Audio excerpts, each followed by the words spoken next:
ಇವಾಗ charge sheet ನಲ್ಲಿ ಏನೋ ಇದೆ, ಅದು ಕೋರ್ಟ್ ನಲ್ಲಿ ಇದೆ ಹೇಳ್ತಾರೆ. ಬಿಡಲ್ಲ ಯಾರನ್ನೂ, ಅವರು ಕೋರ್ಟ್ ಯಾರನ್ನೂ ಬಿಡಲ್ಲ.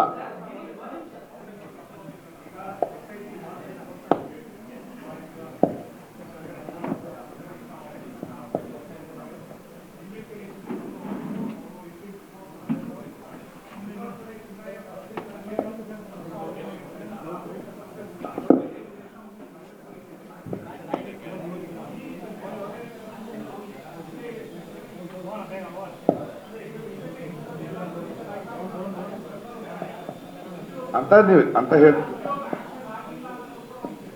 ಯಾಕಾಗಿಲ್ಲ ಅದನ್ನ ಕೋರ್ಟ್ ಹೇಳ್ಬೇಕು, ನಾವು ಪ್ರಶ್ನೆ ಮಾಡ್ಬೇಕು. ನಾವೇನ್ ಮಾಡ್ಬೇಕು? ಕಾನ್ಸ್ಪಿರಸಿ ಆಂಗಲ್ ಇದೆ, ಯಾಕೆ ಅರೆಸ್ಟ್ ಮಾಡ್ತಾ ಇಲ್ಲ? ಯಾಕಂದ್ರೆ ಅಲ್ಲ, ಒಂದ್ ನಿಮಿಷ, ಕೊಲೆಗಳು ನಡೆದಿರೋದು ನಿಜ, ಕೊಲೆಗಾರರು ಎಲ್ಲೋ ಇದ್ದಾರೆ. ಇದು ಎರಡರ ಜೊತೆ ಒಂದು ವೇಳೆ ಯಾರಾದರೂ ಧರ್ಮಸ್ಥಳಕ್ಕೆ ಧಕ್ಕೆ ತರಬೇಕು ಅಂತಾನೆ ಕಾನ್ಸ್ಪಿರೇಷನ್ ಮಾಡಿದ್ರೆ ಅದು ಇನ್ನೊಂದು crime. It is a very big crime. It is a big crime. ಅವ್ರ ಪರ್ಸನಲ್ ಅಜೆಂಡಾ ಅಲ್ವೋ, it is hurting the sentiments of the people. It is a bigger crime.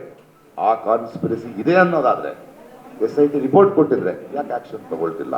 ಕಾರಣ ಇರಬೇಕು. ಆಗ್ಲಿ, ಅದು ಆಗ್ಬೇಕು, ಕೊಲೆಗಾರರನ್ನು ಕಂಡುಹಿಡಿಬೇಕು ಅಲ್ವಾ? ಆಗ್ಬೇಕದು. ಒಂದು ವೇಳೆ ಅದೇ